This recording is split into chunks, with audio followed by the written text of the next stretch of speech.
Hey, man, what's going on? This is IFOF, Information for Open-Minded Folks, where you have to be open-minded to get the information. I am your host, Coach J. Malcolm Free, and yesterday's episode, we talked about mindfulness, we talked about meditation. In this episode, I have a very special guest with me. I'm going to say that again, very special guest with me. She's, she's done a lot of things in life, and she's very inspiring. She's been doing what she's doing for over 20 years. She graduated from University of Pittsburgh with a master's in social work. She's also done a lot of things as far as co-authoring books, as far as starting businesses, as far as all of those different things. But she does it because she's a very special person that does special things to help people when it comes to finding out where they are in life and how to move forward in life through meditation, through learning how to go through a process of mindfulness. Because I met her a couple years ago at a convention, and and she did this thing with this bell thing, this thing, and I've never been through that. So she went through that process with this bell when we was working on mindfulness, we was working on meditation type of thing. And she really made an impact for me that day, because that day I was going through a lot of stuff. And for me to get to that event, for me to get to that event took a lot, because she sat back and talked to me as if I was just a human. And that really did something to me, really did something for me. So I'm more than honored, more than proud to bring a friend of mine on, man. Her name is Jenny Fairbank. And she's awesome, man. We're going to talk to her today. How you doing, Jenny? And I'm really so honored that you invited me on your show. Yeah, so I didn't have a choice. I didn't have a choice. Mentally, I didn't have a choice. My mind would not let me go through this process without you. So, so tell the people a little bit about yourself. What's happening with you? Sure, yeah. So thank you for the introduction, Malcolm. That was very sweet. Yeah. I have been working in mindfulness and meditation and teaching yoga for about 20 years. I help driven and spiritually based individuals who are ready to find true inner peace and happiness. When people work with me, they expand their consciousness. They learn a lot of skills and tools and how to master their energy. And they gain control of their thoughts, their emotions, and their behaviors, so that really they can find their true purpose and live up to their fullest potential in life. Because we all have so much control of our inner world, but we just forget we do. And so often we allow the subconscious patterns in our lives to rule our lives, and we don't have control because we don't take it. So I teach people to become self-empowered. You do a lot. You do a lot. From co-authoring books, from you got your private practice where you deal with individuals, you deal with groups, you also deal with corporations. You also have the new thing that we was talking about, Ruby Retreats. And the thing about Ruby Retreats is I'm a neuro coach, but I'm also a health coach. And we go through a process. That's one thing that I wanted to add to their packet, was for them to be able to go to a retreat for a few days or maybe a weekend. That's something else I wanted to try to add to their packet to give them that experience. So, we'll talk about that later on in life. But right now, you're going through things, you're doing where do you find the energy to do all that you do? That's a great question. I've in my life, I've always been a very active person, and I consider myself a doer, always wanting to help. And really my passion is to be of service to others and help people to live their best life. And in my younger years, right after I graduated from undergrad, I really didn't know what I wanted to do. And I decided that I wanted to always do what I loved. No matter what the cost, money wasn't my drive. My drive was to do what I loved and to do it with full purpose and full attention. And I am driven by other people. So I know myself in terms of that I am a natural extroverted person. And so being around people and having people in my energy field gives me energy. So I get energy from other people. When I'm really isolated alone all the time, it used to be very difficult. I was actually never alone. I wouldn't like to be alone. Now that I'm older and I'm even more and more advanced in terms of spirituality and my own practices, being alone, I absolutely love, but I still get my energy from other people. So it's really the natural energy I have, but also it's this drive to be of service to others in a real way. And when I see them grow, then it lights me up even more. When I can be helpful to other people, then it's like a light fires underneath me and I want to do more. So it's like a burning flame. So would you say that, learning mindfulness, learning meditation, would you say all of that assisted you in your process of getting to where you are today? Without that, I wouldn't be here at all. 100%. And I love working with younger people as well. I have a big group of young clients that are in high school and college. They're so great to me because if I had this when I was that age, I can't even imagine. But mindful yoga, it started off with me teaching yoga as, more of the fitness realm. And then when I really got deep into the philosophy and the meditation part of it and the understanding of really what meditation and mindfulness can do, it just started to literally change my consciousness. And you know how it is so it's the nature of joy to want to share itself. So if you watch a really awesome movie, you want to call your friends and be like, hey, you guys got to see this movie. It was so good. Or you got to go to this restaurant. It was awesome. And the food was incredible. You want to share.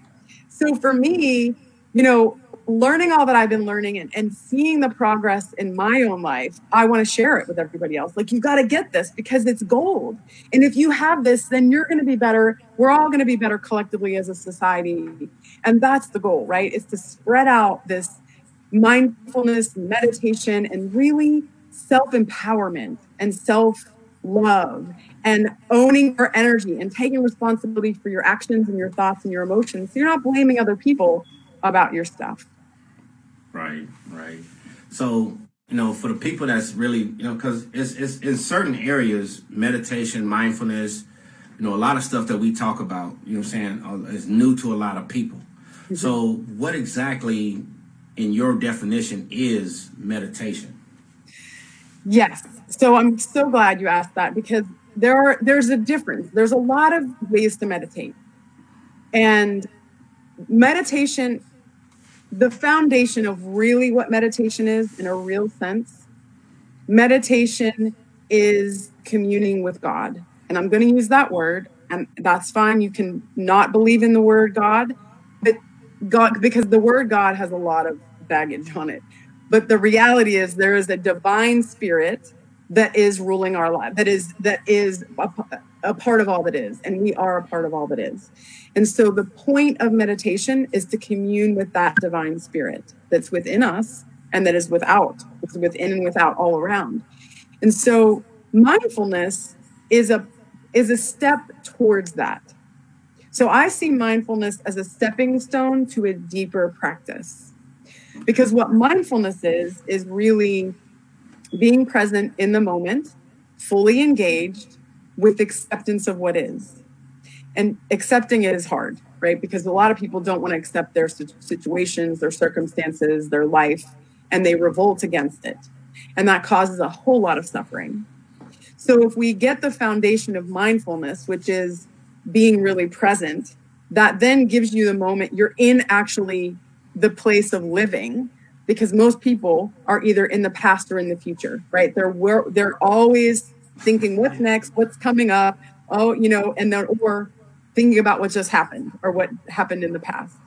Right. So we're not actually living, right? We're always dividing our time, our energy to something else. So practicing mindfulness is about being in the moment. And there's mindfulness techniques to help you do that, which is a lot of things I teach. And mindfulness meditation, which is also helping you to be present with yourself. Then the deeper state of like a what I do more is like a yoga meditation, which is the communion with God, because yoga means union with your little self to your higher self, which is your divinity within you. And that is where the gold is. Okay, so I know, like, I'm really a novice at I meditate and I do a lot of mindfulness stuff, but I'm still a novice at it, right? And I know when people get into starting to meditate and all that kind of stuff, they're looking for this great, this great ta-da moment, this great feeling, right? And after a while, some people don't get that. Should that be an issue for them? Should they, stop doing it? Should they continue? What's the process? Good question. They should continue, because it's not, you do not want to go into these practices expecting some aha moment or some, big thing to happen to you. That's not how it works. It's very subtle. You're working with your subtle energy, your subtle body, your energy body, which is not going to be big and expansive, some big experience, most likely. Sometimes people have those, but that's not the point, right? You don't want to focus on that. You want to focus on certain other things, depending on what's going on. A lot of times people will not meditate because there's a lot of reasons, and I can share those if you'd like, why people don't meditate. If you want. Do you want me to share those? Yeah, you can. I mean, yeah, you can. So the reason a lot of times why people don't is because, number one, their bodies they're too restless, and they don't know how to stop the restlessness. They think that they have to stop their thoughts, and they know that they can't. So they're like, I'm not even going to try because I can't stop my thoughts. There's no guidance. They don't have the guidance, even though there are lots of apps out there and lots of information. It's still very difficult to do that on your own, especially creating a really daily habit. As you know, not having a guide to start a daily habit that you really have no idea what is going on or how to do it, you're not going to, it's kind of setting up for failure, right? Because an app can only do so much. And even a lot of the apps, in my opinion, they're wonderful, but they are more for relaxation than meditation, because you have to be relaxed in order to meditate. So that is a step in the process, but that's not true meditation. Right. I know as a coach, right, I often get people to, we do a lot of journaling. We get people to do a lot of journaling, right? Get all this stuff out of your head, because it's most of it is just chatter. It's just a bunch of chatter. It serves you in no kind of way. And, once we get them to identify, what we call, I think it was your big rocks from your little rocks.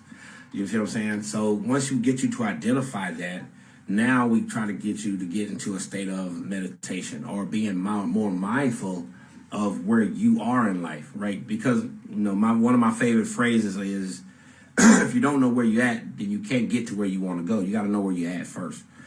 So, so when it comes to the whole the mindfulness, right?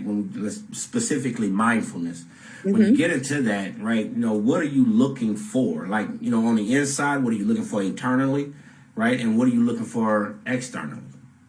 Okay. Well, you're not actually looking for anything. What you're doing is observing.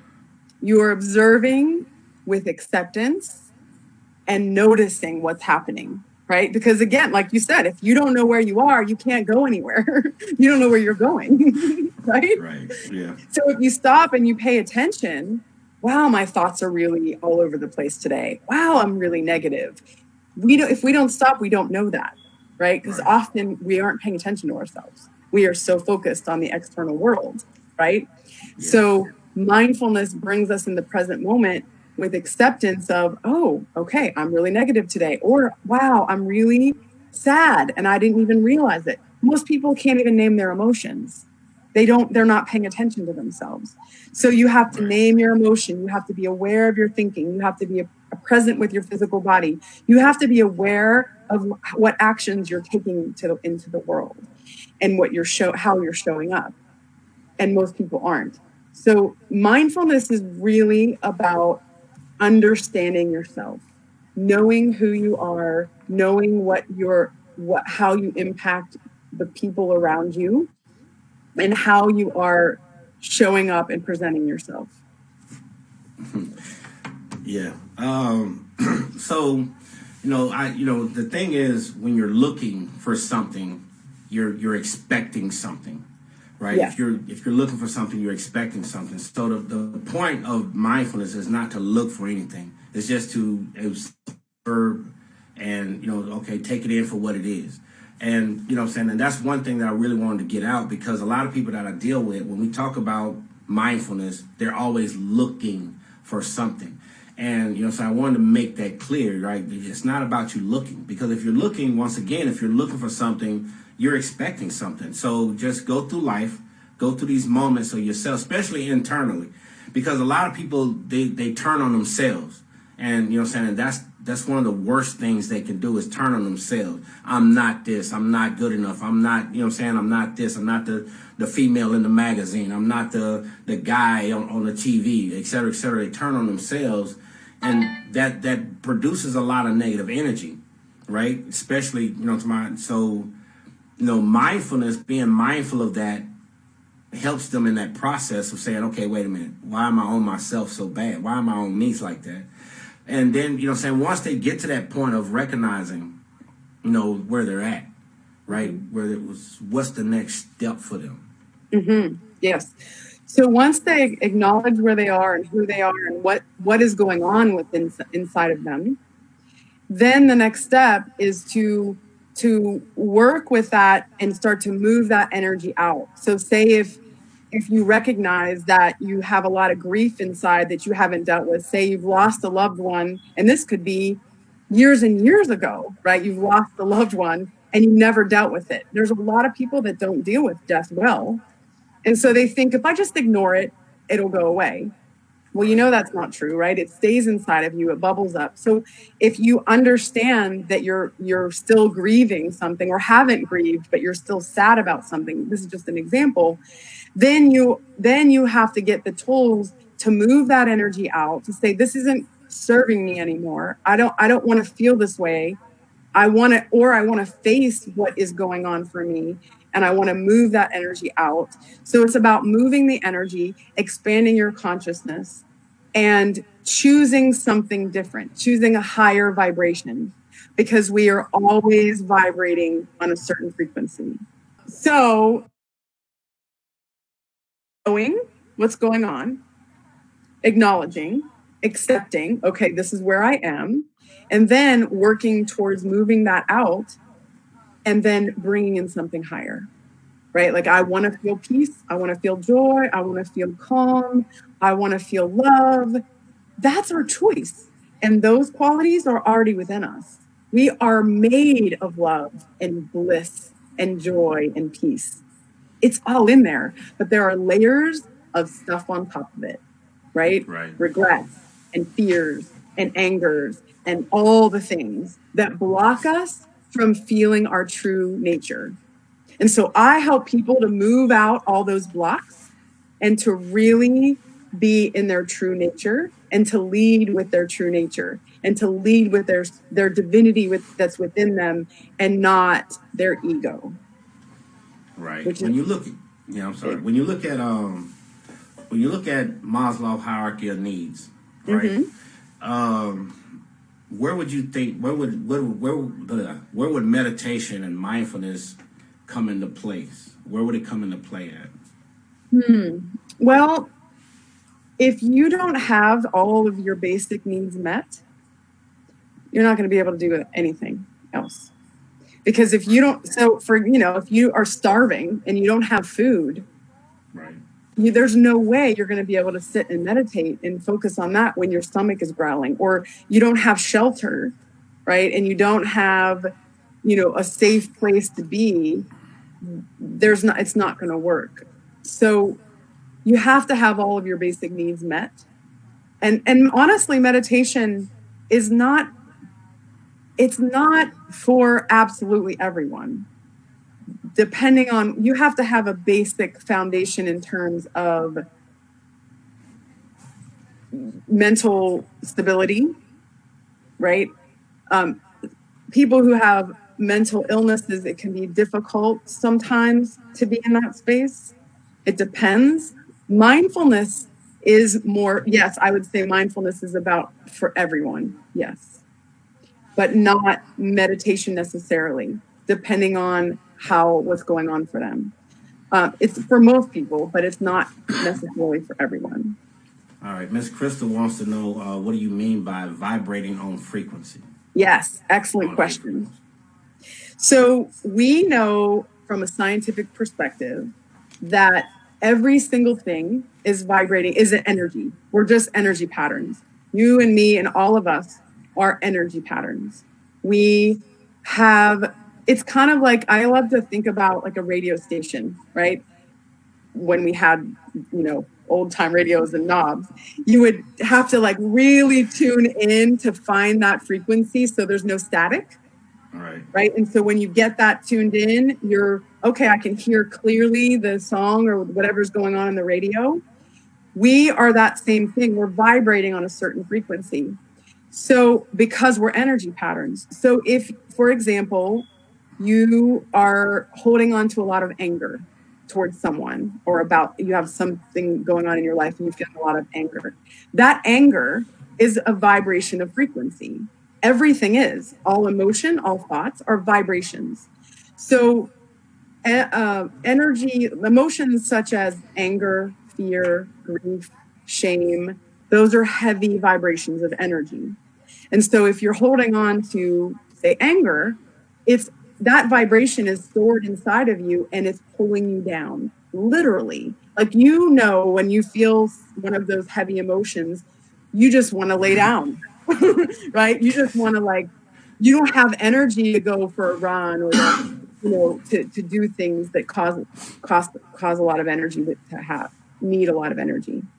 Right. So we have a choice, and we can move that energy out and bring in a higher frequency to you. If you're happy, you're going to attract happy, right?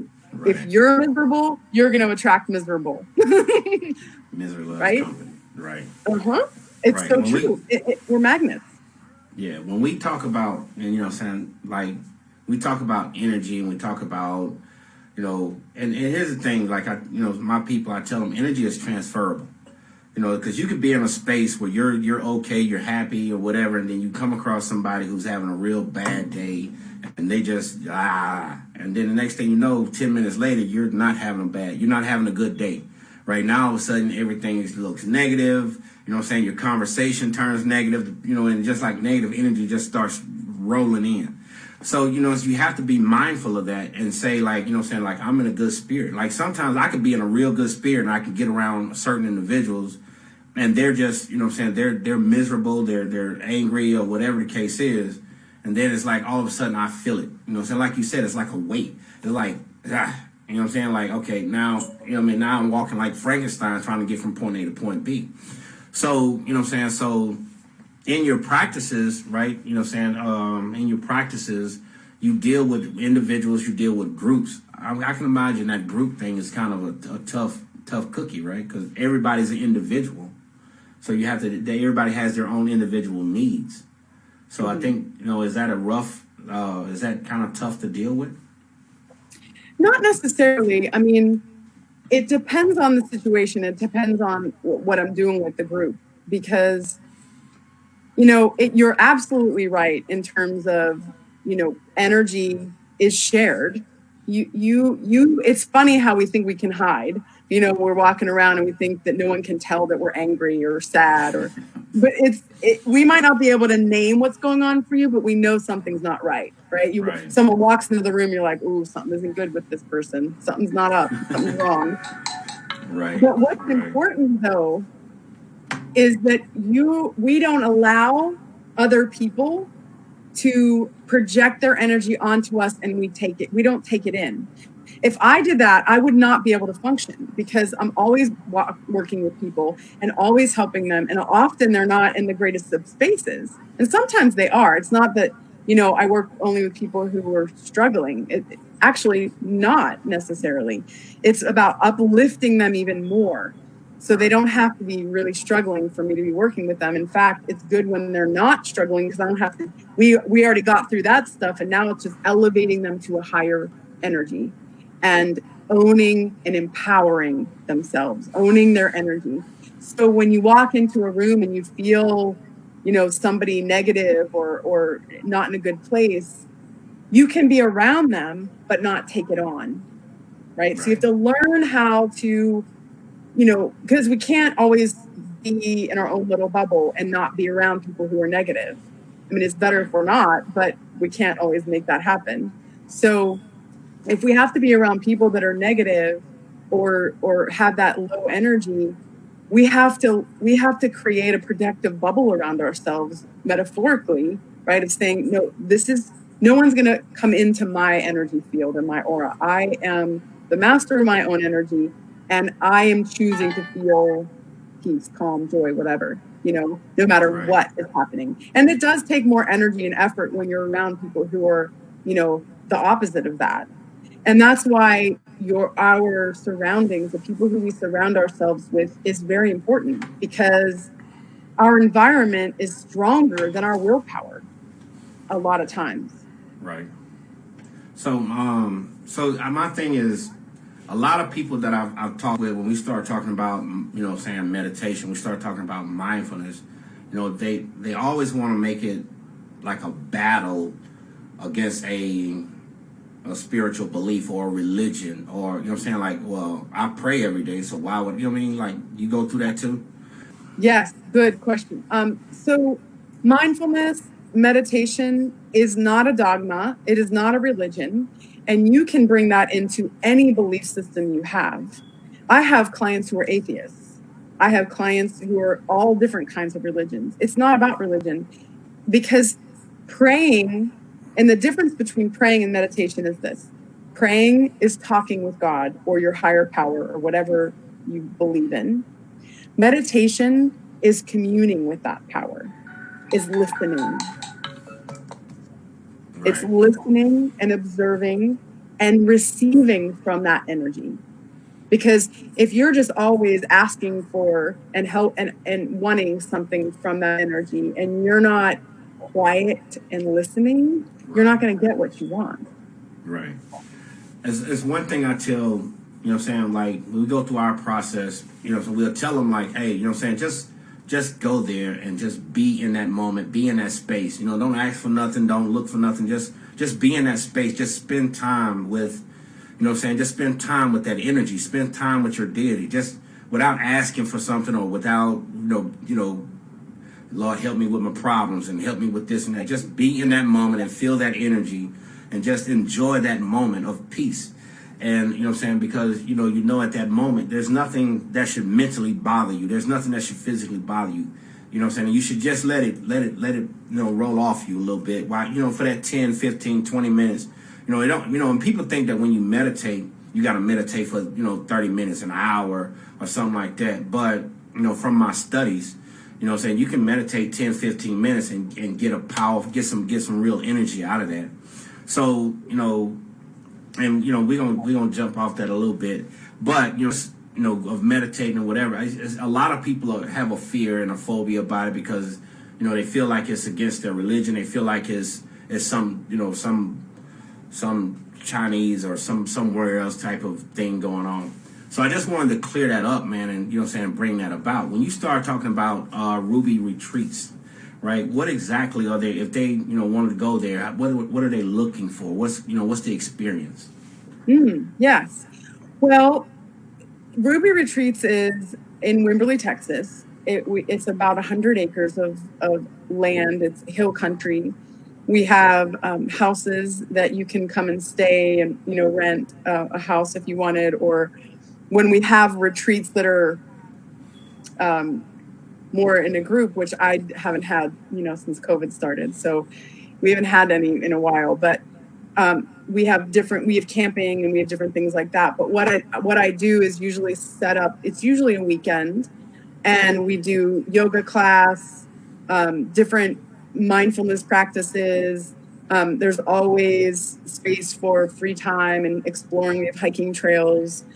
We have a beautiful lookout, like we call it the Sunset Tower. I saw a picture of it.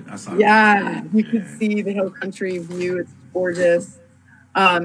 We have, it's all about healing. It's all about getting away from your normal life. And I have different things that I offer throughout the year.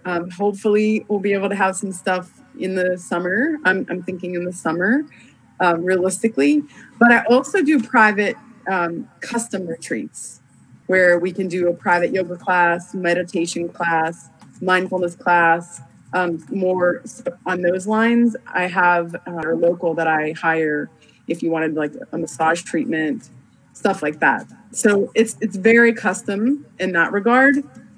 And then I offer different things. Now I'm offering a lot online. So I have a beginner series of meditation that's starting in March, which I have, actually, this is the first time I'm talking about it. I did it last year, and I'm doing it again this year. It's a 4-week, every Saturday in March, online, so you don't have to be anywhere physically, you can be anywhere you want. And it's teaching you the basics and the foundations of meditation. So you get all of the details, and we practice, and all kinds of information, guided meditations that I give you so you can listen to daily. So that's one of the things I offer. And self-mastery breakthrough program is my biggest thing right now. What exactly is self-mastery? What exactly is that? Self-mastery is having the ability to be in control of your thoughts, emotions, and behaviors so that you can live up to your fullest potential and not allow fear, anger, resentment, regrets take over your life or be even in your consciousness. I mean, that's a whole thing. It's a process of unfolding and expanding. So you're peeling off the layers and you are expanding your awareness, which is your consciousness, to a higher level. What space was you in before you got to where you are? Yes. So I grew up in Pittsburgh, Pennsylvania, a working class family, very hardworking, and we didn't have much. They worked really hard, and I had to work for everything in my life. I literally am 45 years old and just paying off my graduate program. Like this year, I'll have paid it off. I mean, I've worked really, really hard. And I'll say that the reason why I feel like I am where I am is because I wanted to be really happy in life. And I didn't even know what that meant. And, everybody wants to be happy, of course. But I wanted something more than the standard, family, 2.5 kids and whatever, and a dog and a fence. Like that didn't appeal to me. And everybody around me wanted that. And I was like, this is not what life is. It cannot be what life is. And I was very reactive and impulsive when I was younger. I was very fun, but kind of all over the place. And when I found yoga and mindfulness and meditation, it literally changed my life. And I am growing up, I saw even a lot of anxiety in my family, always worried about stress, always worried about money, always stressed about survival. When you talk about the hierarchy of needs, it was like that was all we could focus on was survival. Like, what can we pay the next month's rent, right? Bills and stuff. And I didn't want to live like that. I refused to have money be the center of my world. It just wasn't going to work for me. And so the center of my world became service. How can I be of service to others? Because when you're of service to others, you naturally feel really good about yourself because you're helping.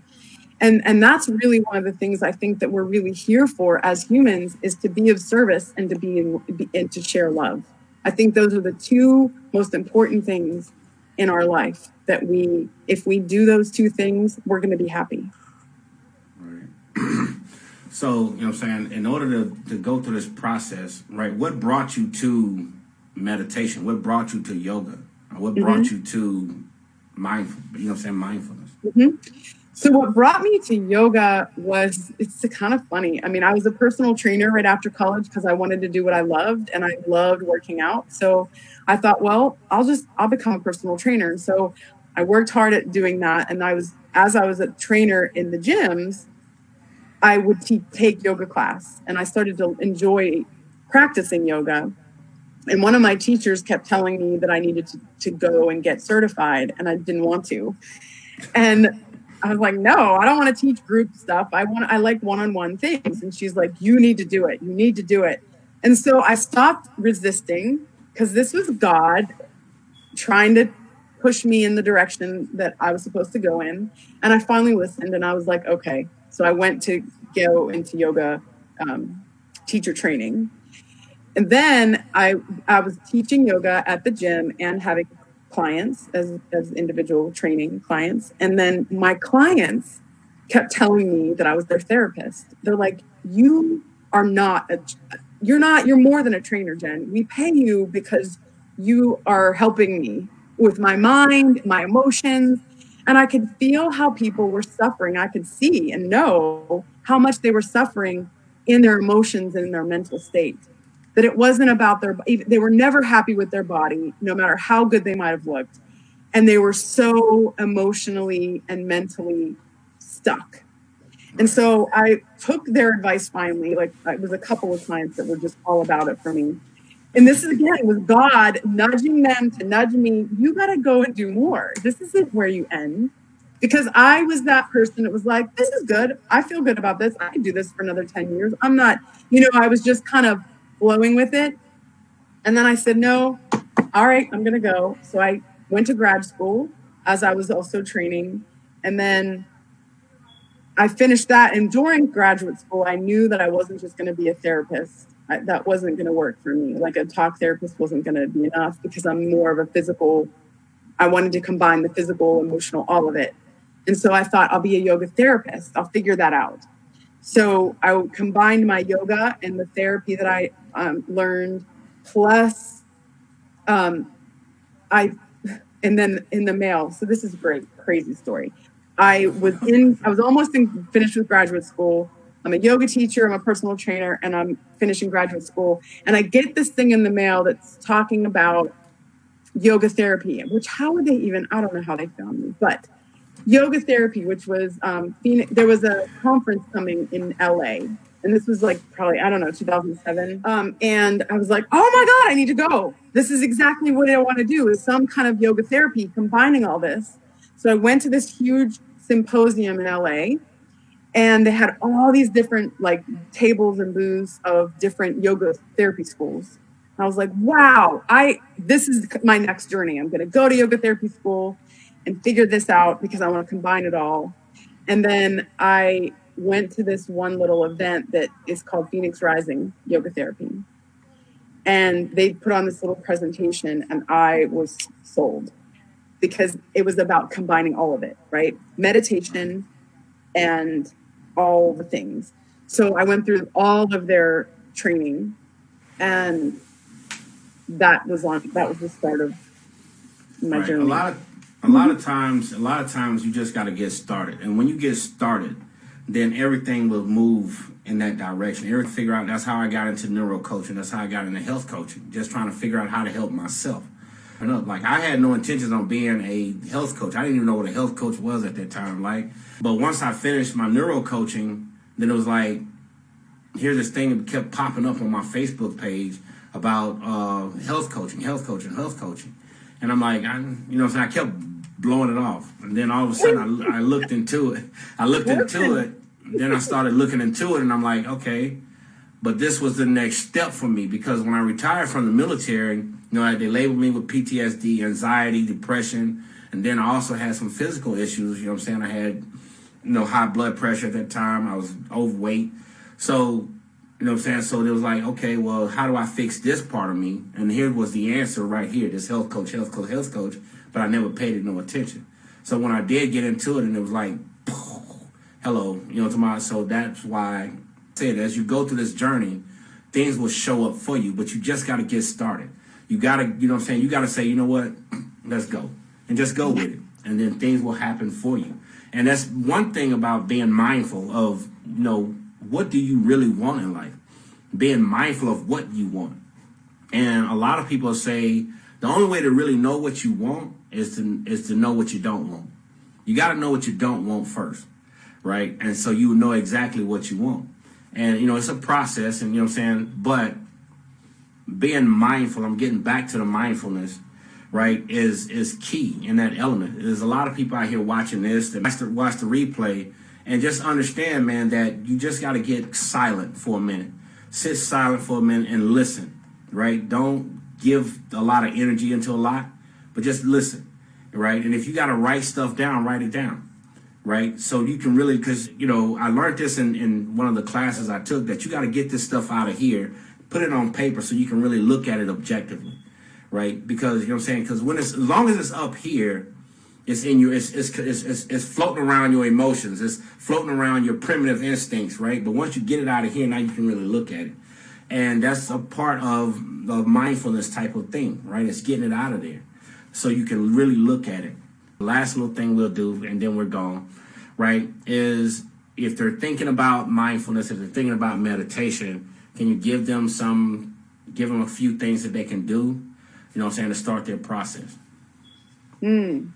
Well, if you're new to all of this and you have never really heard about mindfulness or meditation or practiced any of it, I would say the very first thing is to get in touch with what is going on for you, is to really understand, is to know what is underneath your what is inside of you. How are your thoughts?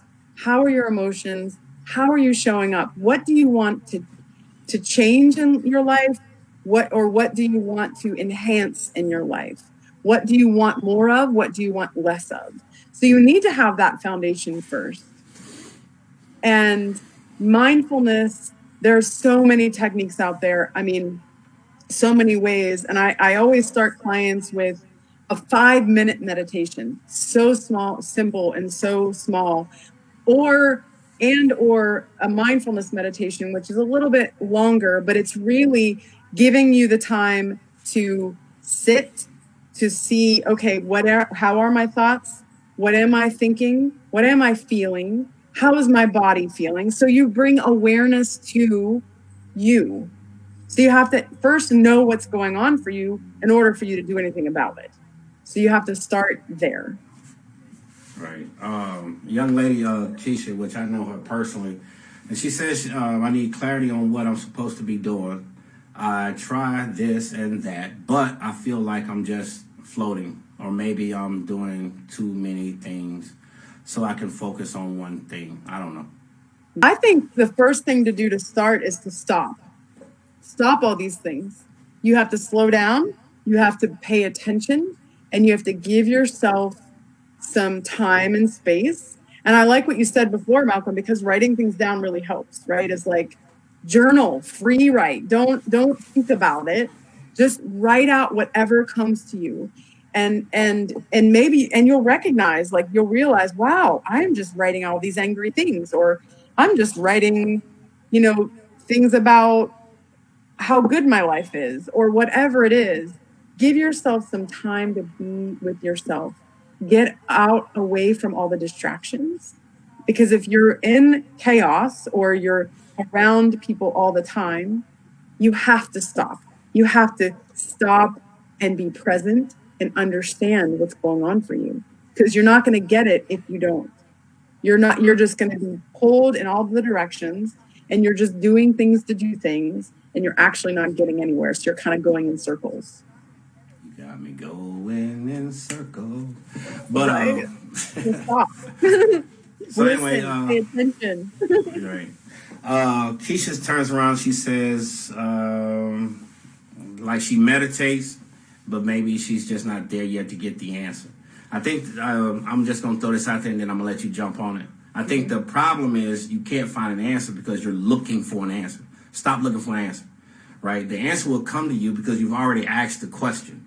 So the answer will come. Your brain will do what it has to do to come with the answer, to find the answer. So make sure you just listen. Stop, and just listen. Like she said, just stop and listen, right? Ask the question again, right? Whatever it is you're looking for or whatever you're in search of, ask the question and then sit in silence. And if you have to, your brain is, I'm telling you, I hate to get, but I love talking about the brain, right? But anyway, so when you start asking yourself that question, your brain is going to find answers. It's going to make these connections in your brain. But you got to understand, you may come up with 12 different answers. And the reason your brain is because, your brain is going to answer the question from a primitive state, from an emotional state, and from, a different state, right? Or an intelligent state. So it's going to give you the answers. That's why you got to get it out of your head. So now you can look at it and make, okay, that right there, that's emotional. You know what I'm saying? That right there, that's not intellectual. That's, that's primitive. That's survival, right? I'm not in a survival state. Okay, so this is what I'm left with. And these are intellectual. Now you have to make a decision. Now you have to make a choice. Yes, absolutely, about the brain. And then going deeper into consciousness, because we're energy beings and we attract, when we put out energy of saying, I don't know the answers, God, universe, help me, then you're not necessarily, we cannot look for the answers in meditation. We offer up our intention, our question, and we let go. And then when we're out in the world, and if we're paying attention and we're mindful and present, doors are always opening for us. We just usually aren't paying attention, right? When I've told you the story before about, how I came to where I am, it was, I firmly believe and know in my power that the universe is trying to tell me, this is where you need to go, Jen. These people are telling you all these things. Listen, pay attention. They're saying these things for a reason. It's the universe telling you this is where you need to go. But if I kept saying no, no, I would have been stuck where I was and not have really grown. So the answers aren't going to come in the way you think they are. You have to be open and pay attention, and you will see that they're everywhere. I know we can sit here and talk all day, but I know these people got things to do, man. I appreciate you being here, 100. Love you. I love you too. All right. Anything you want to say before you? I just want to say thank you, Malcolm. It's a great time to be with you, and I'm happy that you're doing what you're doing, and I so support you in every endeavor. And if I can do anything else to help you, please let me know. And if anybody wants any more advice or help with meditation or mindfulness, please reach out. I have lots going on, so. For you guys, man, she's a very energetic person, very loving person. So reach out to her. Maybe she can help you, guide you, and lead you to where you need to be. Once again, man, my name is Coach J. McElfree, and this is IFOF, Information for Open-Minded Folks. Where you have to be open-minded to get the information.